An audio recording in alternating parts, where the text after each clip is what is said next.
नमस्कार दोस्तों।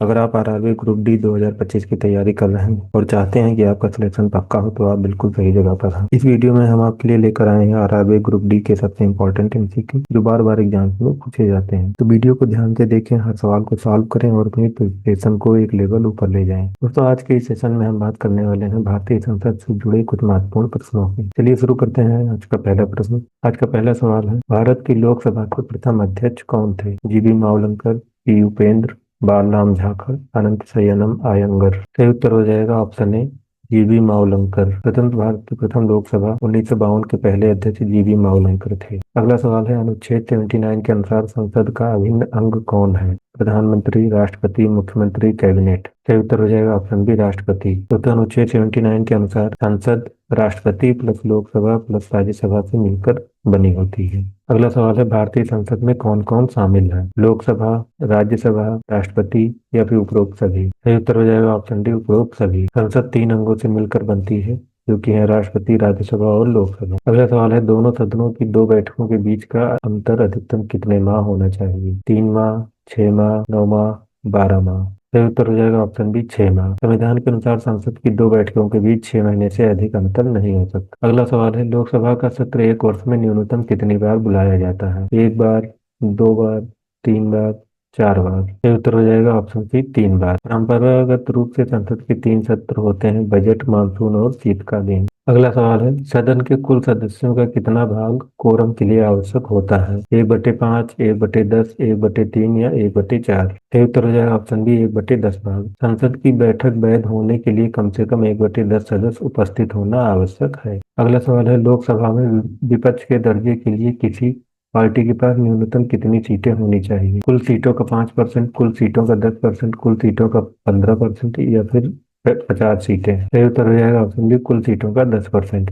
विपक्ष का दर्जा पाने के लिए पार्टी को लोकसभा में 10% सीटें होनी चाहिए। अगला सवाल है, किसी दल को राष्ट्रीय दल की मान्यता कब दी जाती है? 2 राज्यों में मान्यता होने पर, 3 राज्यों में मान्यता होने पर, 4 राज्यों में मान्यता होने पर या फिर 5 राज्यों में मान्यता होने पर। सही उत्तर हो जाएगा ऑप्शन सी, 4 राज्यों में मान्यता होने पर। राष्ट्रीय दल बनने के लिए कम से कम 4 राज्यों में पार्टी को राज्य दल का होना चाहिए। अगला सवाल है, संसद में प्रत्येक बैठक का प्रथम 1 घंटे प्रश्नोत्तर के लिए होता है, इसे क्या कहते हैं? शून्यकाल, प्रश्नकाल, विशेष घंटे, जनहित समय। सही उत्तर हो जाएगा ऑप्शन बी, प्रश्नकाल।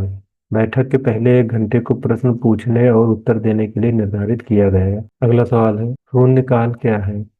सुबह का पहला घंटा, दोपहर का समय, प्रश्नकाल के बाद का समय, रात का समय। सही उत्तर हो जाएगा ऑप्शन सी, प्रश्नकाल के बाद का समय। प्रश्नकाल समाप्त होते ही शून्यकाल शुरू हो जाता है, जहां सदस्य तत्काल मुद्दे उठाते हैं। अगला सवाल है, लोकसभा के प्रथम उपाध्यक्ष कौन थे?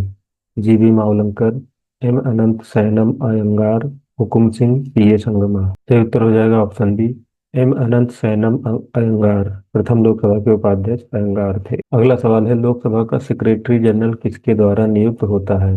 राष्ट्रपति, प्रधानमंत्री, लोकसभा अध्यक्ष, कैबिनेट सचिव। सही उत्तर हो जाएगा ऑप्शन सी, लोकसभा अध्यक्ष। सेक्रेटरी जनरल की नियुक्ति लोकसभा अध्यक्ष द्वारा की जाती है। अगला सवाल है, भारत के कंसोलिडेटेड फंड का निरीक्षण कौन करता है?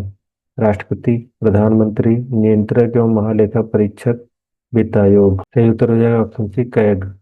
कैग यानी केंद्र और राज्यों के संचित निधि की ऑडिट करने वाली संस्था। कोई विधेयक धन विधेयक है या नहीं, इसका निर्णय कौन करता है? प्रधानमंत्री, अध्यक्ष, राष्ट्रपति या वित्त मंत्री। सही उत्तर हो जाएगा ऑप्शन बी, अध्यक्ष या स्पीकर। धन विधेयक होने का अंतिम निर्णय लोकसभा अध्यक्ष करते हैं। अगला सवाल है, बजट पहले किस सदन में पारित किया जाता है? राज्यसभा, लोकसभा, राष्ट्रपति द्वारा, उपराष्ट्रपति द्वारा। सही उत्तर हो जाएगा ऑप्शन बी, लोकसभा।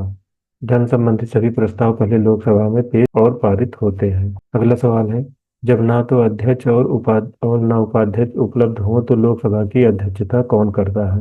प्रधानमंत्री, राज्यसभा उपसभापति, राष्ट्रपति, पैनल ऑफ चेयरमैन में से कोई सदस्य। सही उत्तर हो जाएगा option D, panel of chairman. अध्यक्ष अनुपस्थित होने पर पैनल के सदस्य सदन चलाते हैं। अगला सवाल है, लोकसभा के चुनाव के लिए न्यूनतम आयु कितनी है? 18 वर्ष, 21 वर्ष, 25 वर्ष, 30 वर्ष। सही उत्तर हो जाएगा ऑप्शन सी, 25 वर्ष। अगला सवाल है, लोकसभा की अधिकतम सीटें कितनी हैं? 500, 532, 543, 552। सही उत्तर हो जाएगा ऑप्शन डी, 552। संविधान में 552 सीटें निर्धारित हैं। वर्तमान में 543 सीटों पर चुनाव होते हैं। अगला सवाल है, कितने दिनों की अनुपस्थिति पर सदस्य अयोग्य ठहराया जा सकता है? 30 दिन, 60 दिन, 90 दिन, 180 दिन। सही उत्तर हो जाएगा ऑप्शन बी 60 दिन। 60 दिनों तक लगातार अनुपस्थित होने पर किसी सदस्य को अयोग्य ठहराया जा सकता है। अगला सवाल है, प्रधानमंत्री कैसे बनाया जाता है? राष्ट्रपति चुनता है, लोकसभा चुनती है, सत्ताधारी दल का नेता नियुक्त किया जाता है, या फिर राज्यसभा चुनती है? सही उत्तर हो जाएगा ऑप्शन सी। लोकसभा में बहुमत रखने वाला दल अपने नेता को चुनता है और उसे प्रधानमंत्री बनाया जाता है। अगला सवाल है, यदि प्रधानमंत्री राज्यसभा का सदस्य होगा तो क्या होगा? वह पीएम नहीं बन सकता, वह पीएम बन सकता है, उसे इस्तीफा देना होगा, उसे लोकसभा सदस्य बनना होगा। सही उत्तर हो जाएगा ऑप्शन बी, वह पीएम बन सकता है। दोस्तों, दोनों सदनों में से किसी भी एक सदन का सदस्य होना आवश्यक है। अगला सवाल है, अविश्वास प्रस्ताव किस सदन में लाया जाता है? राज्यसभा, लोकसभा, दोनों में, या फिर राष्ट्रपति द्वारा? सही उत्तर हो जाएगा ऑप्शन बी, लोकसभा। दोस्तों, अविश्वास प्रस्ताव सबसे पहले लोकसभा में लाया जाता है। अगला सवाल है, प्रथम लोकसभा चुनाव कब हुए? 1947, 1949, 1951, 52, या फिर 1955? सही उत्तर हो जाएगा ऑप्शन सी, 1951, 52। दोस्तों, भारत में सबसे पहले लोकसभा चुनाव 1951 और 52 के दौरान हुए थे। अगला सवाल है, निम्न लोकसभाओं में से किसने 5 वर्ष से अधिक कार्यकाल पूरा किया? तीसरी लोकसभा, चौथी लोकसभा, पांचवी लोकसभा, सातवीं लोकसभा? सही उत्तर हो जाएगा ऑप्शन सी, पांचवी लोकसभा। दोस्तों, आपातकाल के दौरान इस लोकसभा का कार्यकाल बढ़ाया गया था और 5 वर्ष से ज्यादा तक यह कार्यरत थी। अगला सवाल है, लोकसभा को भंग कौन कर सकता है? प्रधानमंत्री, कैबिनेट, राष्ट्रपति, या फिर चुनाव आयोग? सही उत्तर हो जाएगा ऑप्शन सी, राष्ट्रपति। दोस्तों, लोकसभा को भंग करने का अधिकार राष्ट्रपति के पास होता है। अगला सवाल है, लोकसभा में कोरम हेतु न्यूनतम सदस्य संख्या कितनी है? 10, 50, 55, 100?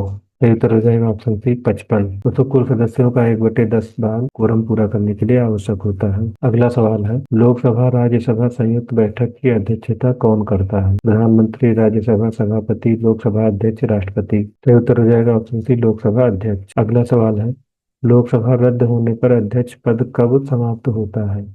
तुरंत, भंग के 30 दिन बाद, नई लोकसभा के गठन तक, या फिर 1 वर्ष बाद? सही उत्तर हो जाएगा ऑप्शन सी, नई लोकसभा के गठन तक। अगला सवाल है, वर्तमान में लोकसभा अध्यक्ष कौन है? अमेठी सिंह, ओम बिरला, राहुल गांधी, या फिर नरेंद्र मोदी? सही उत्तर हो जाएगा ऑप्शन बी, ओम बिरला। दोस्तों, 26 जून 2024 को ओम बिरला को 18वीं लोकसभा के अध्यक्ष के रूप में चुना गया था। अगला सवाल है, लोकसभा अध्यक्ष की नियुक्ति कौन करता है? राष्ट्रपति, प्रधानमंत्री, लोकसभा सदस्य, कैबिनेट? सही उत्तर हो जाएगा ऑप्शन सी, लोकसभा सदस्य। अगला सवाल है, मंत्रिमंडल की बैठक की अध्यक्षता कौन करता है? राष्ट्रपति, गृह मंत्री, प्रधानमंत्री, वित्त मंत्री? सही उत्तर हो जाएगा ऑप्शन सी, प्रधानमंत्री। अगला सवाल है, भारत और अमेरिका दोनों में कौन सा लक्षण समान है? संसदीय प्रणाली, पंचायती राज, संघीय शासन, राजा का होना? सही उत्तर हो जाएगा ऑप्शन सी, संघीय शासन। अगला सवाल है, निम्न में से कौन सा अधिकार केवल राज्यसभा को है?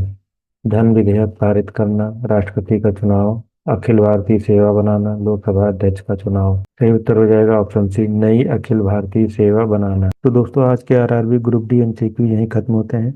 उम्मीद है आपको यह वीडियो आपकी तैयारी में जरूर मदद करेगा। अगर आपको वीडियो अच्छा लगा हो तो लाइक, शेयर और सब्सक्राइब जरूर करें, ताकि आने वाले और भी इंपॉर्टेंट एमसीक्यू और एग्जाम अपडेट्स आप तक सबसे पहले पहुंचे। मिलते हैं अगले वीडियो में नए सवालों और नई जानकारी के साथ। तब तक के लिए पढ़ते रहिए, आगे बढ़ते रहिए। धन्यवाद। जय हिंद।